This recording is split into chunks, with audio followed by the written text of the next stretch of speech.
ایک راجا کے دو لڑکے تھے، ایک کا نام ہیر اور دوسرے کا نام لال تھا۔ راجا اور رانی ایک دن محل میں بیٹھے ہوئے تھے کہ محل کی چھت میں ایک چڑیا کا گھونسلہ تھا۔ چڑیا اپنی پہلی بیوی کے مرنے کے بعد دوسری چڑیا سے شادی کر کے اسے اپنے گھر لے آیا تھا۔ پہلی چڑیا کے دو چھوٹے چھوٹے بچے تھے۔ دوسری چڑیا نے آتے ہی پہلی چڑیا کے دونوں بچوں کو چونچے مار مار کر گھونسلے سے نیچے گرا دیا۔ راجا اور رانی یہ منظر دیکھ رہے تھے۔ ننھے بچوں کے ساتھ سوتیلی ماں کا ایسا سلوک دیکھ کر رانی کا دل درد سے بھر آیا۔ وہ بھرائے ہوئے لہجے میں راجا سے بولی، مہاراج، انسان تو انسان، پرندے اور پنچھی بھی اپنے اور بیگانے کا فرق کو سمجھتی ہیں۔ دیکھیے نا، اس چڑیا نے پہلی چڑیا کے بچوں کو کس بے دردی سے مار کر گھونسلے سے نکال باہر کیا ہے۔ اور اتنا کہہ کر رانی غمگین ہو گئی۔ پھر کوئی سوچ کر بولی، میرے مہاراج، فرض کرو کل میں مر جاتی ہوں، تب آپ بھی دوسری شادی کریں گے؟ اگر دوسری رانی نے بھی میرے لال اور ہیرے کے ساتھ ایسے ہی سلوک کیا تو کیا آپ بھی اس چڑیا کی طرح چپ چاپ بیٹھے تماشا دیکھیں گے؟ راجا نے بے حد پیار سے رانی کو دیکھا اور کہا، میری پیاری رانی، ایسی باتیں منہ سے نہ نکالو۔ اول تو خدا ایسا منحوس وقت نہ لائے، اور اگر خدا نخواستہ کبھی ایسا وقت آیا بھی تو میں تمہاری محبت کی قسم کھا کر کہتا ہوں کہ میں دوسری شادی نہیں کروں گا۔ راجا کی بات سے رانی کو قدرے اطمینان ہوا۔ تھوڑی دیر تک دونوں ادھر ادھر کی باتیں کرتے رہے اور پھر سو گئے۔ وقت گزرتا رہا۔ وقت کے ساتھ ساتھ آدمی باتیں بھی بھول جاتا ہے۔ اس دفعہ کے تقریباً 1 سال بعد رانی بیمار پڑ گئی اور ایسی پڑی کہ پھر اسے پلنگ پر سے اٹھنا نصیب نہ ہوا۔ رانی کی موت سے کوئی تو راجا اداس اور مغموم رہا، لیکن پھر تنہائی اور اکیلے پن سے گھبرا کر رانی سے کیے ہوئے وعدے کو بھول گیا اور اس نے دوسری شادی کر لی۔ نئی رانی بڑی حسین اور خوبصورت تھی۔ اس کے محل میں آتی ہی جیسے سارے محل کی کایا پلٹ گئی ہو۔ ہر طرف خوشی اور مسرت کے نغمے گونجنے لگے۔ راجا بھی رانی پر ایسے فدا ہوئے کہ راج پاٹ بھی بھول گئے۔ لیکن رانی کو ایک بڑی پریشانی دن رات کھائی جاتی تھی، وہ تھے ہیر اور لال۔ دونوں اس کی آنکھوں میں کانٹوں کی طرح کھٹکتے تھے۔ وہ ہر وقت یہی سوچا کرتی تھی، راجا کا اتنا پیار اور راج پاٹ میرے لیے سب بیکار ہے۔ آخر تخت کا وارث تو ہیر ہوگا، اگر وہ مر گیا تو اس کے بعد اس کا دوسرا بھائی لال تخت پر بیٹھے گا، اور اس طرح راجا کے مرنے کے بعد میں مجھے اور میری اولاد کو اس محل میں نوکروں کی طرح زندگی گزارنی پڑے گی۔ یہ سوچ کر کانپ جاتی۔ رانی کی یہ سوچ آہستہ آہستہ انتقام کا رنگ پکڑنے لگی، اور وہ اس طاق میں رہنے لگی کہ کس طرح ہیر اور لال کو محل سے نکالا جائے۔ ایک دن اسے ایک ترکیب سوجھی۔ اس نے کہیں سے شیر کا پنجہ منگوایا اور اس سے اپنے سارے جسم کو زخمی کر دیا۔ شام کو جب راجا محل میں آیا تو رانی کو اس حالت میں دیکھ کر اسے بڑا تعجب ہوا۔ رانی سے پوچھا، جلدی بتاؤ تمہیں کس نے زخمی کیا ہے؟ رانی ایک مکار عورت تھی۔ اس نے راجا کی بات کا کوئی جواب نہیں دیا، بلکہ اور سسک سسک کر رونے لگی۔ راجا اپنی پیاری رانی کو روتا اور سسکتا دیکھ کر بے تاب ہو گیا۔ بڑی دیر کے بعد رانی نے کہا، میری یہ حالت آپ کے لاڈلے ہیر اور لال کے علاوہ اور کون کر سکتا ہے؟ کھیلنے کے لیے محل سے باہر جا رہے تھے، میں نے منع کیا تو مار مار کر میری یہ حالت بنا دی۔ اتنا کہہ کر رانی پہلے سے بھی زیادہ رونے اور سسکنے لگی۔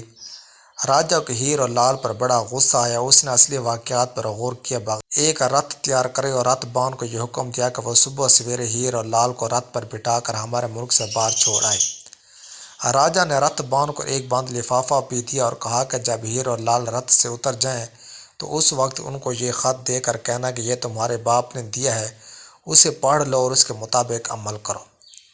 دوسرے دن صبح سویرے نوکر ہیر اور لال کو رتھ پر بٹھا کر جنگل کی طرف لے چلا۔ دن بھر چلنے کے بعد شام کو رتھ اس جگہ پر پہنچا جہاں راجا کے ملک کی حد ختم ہوئی تھی۔ رتھ بان نے ہیر اور لال کو رتھ سے اتار کر راجا کا خط ان کے حوالے کیا اور رتھ لے کر واپس چلا گیا۔ ہیر اور لال نے خط پڑھا۔ خط میں راجا نے بڑے سخت الفاظ میں انہیں دوبارہ اس ملک میں آنے کی تنبیہ کی تھی۔ ہیر اور لال کے لیے اب اس جنگل میں اپنی قسمت آزمانے کے سوا اور کوئی چارہ نہ تھا۔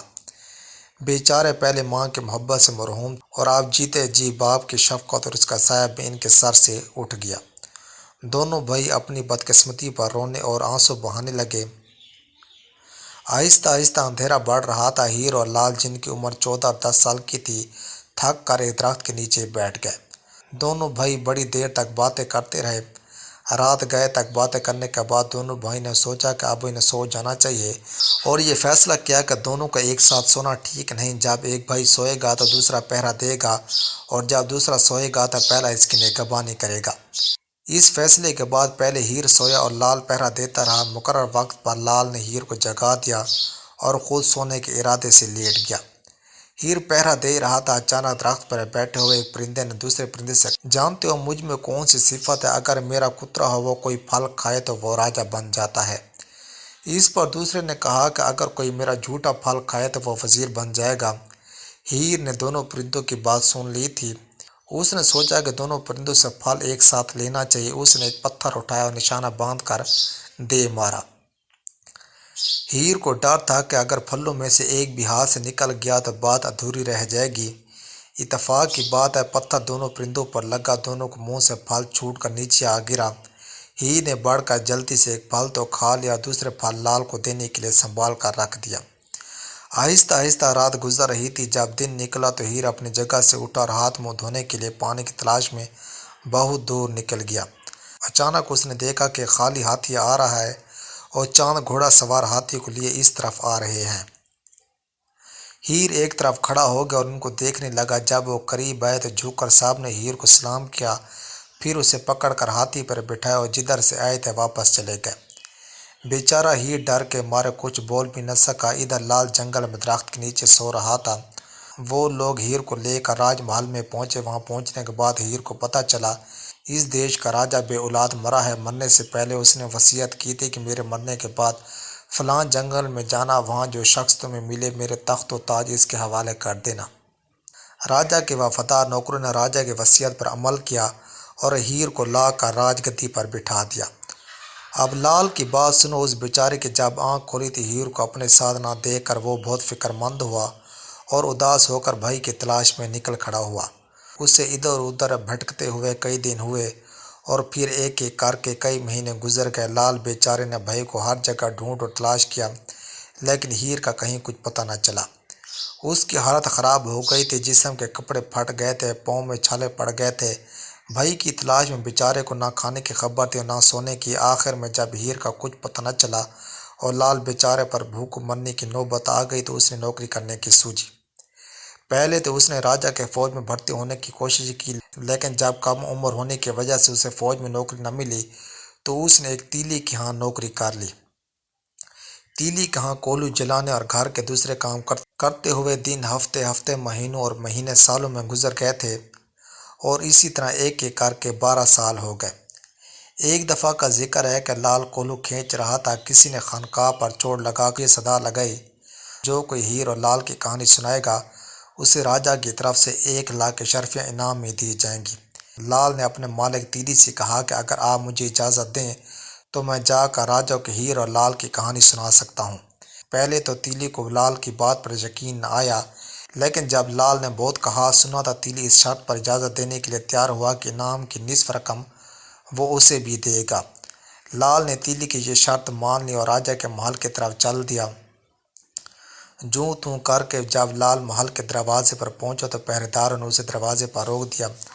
میلے کچیلے کپڑے، دھوئے اور تیل میں اٹے ہوئے بال، پیروں سے ننگا، ہاتھوں پہ چھالے، بھلا ایسے آدمی کو کون محل میں داخل ہونے کی اجازت دیتا؟ بڑی دیر تک ہاتھ پیر جوڑنے اور یہ کہنے پر کہ میں راجا کو ہیر اور لال کی کہانی سنانے آیا ہوں، پہرے داروں نے اسے لے کر دربار میں پہنچے۔ لال نے راجا کو سلام کرنے کے بعد ہیر اور لال کی کہانی شروع کر دی۔ راجا بڑے دھیان اور توجہ سے اس کی کہانی سننے لگا۔ جب لال نے یہ کہا کہ لال سو گیا، جب جاگا تو ہیر غائب تھا، اور اب ایسا سنا ہے کہ لال ایک تیلی کے ہاں کولو کھینچتا ہے اور ہیرے کا اس کو کچھ پتہ نہیں۔ تو راجا گدی سے اٹھا اور اٹھ کر کہانی سنانے والے کو گلے سے لگا لیا۔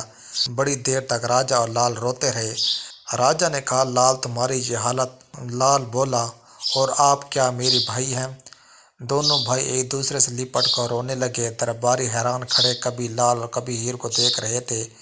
ہیر اور لال کی عجیب و غریب کہانی کو سمجھنے کی کوشش کر رہے تھے۔ کہتے ہیں کہ اس ملاپ کے بعد ہیر اور لال نے ایک قاصد اپنے باپ کے پاس بھجوایا۔ قاصد نے آ کر بتایا کہ دوسری رانی ایک حادثے کا شکار ہو کر مر چکی ہے اور بوڑھا راجا اپنے دونوں بچوں کی جدائی میں رو رو کر اندھا ہو گیا ہے۔ دونوں فوراً شاہی رتھ پر بیٹھ کر اپنے باپ کے پاس پہنچے۔ راجہ اپنے دونوں بچوں کو پاس پا کر بہت خوش ہوا۔ شہزادوں کی واپسی پر دوسرے ملک میں خوشیاں منائی گئیں۔ چاند روز باپ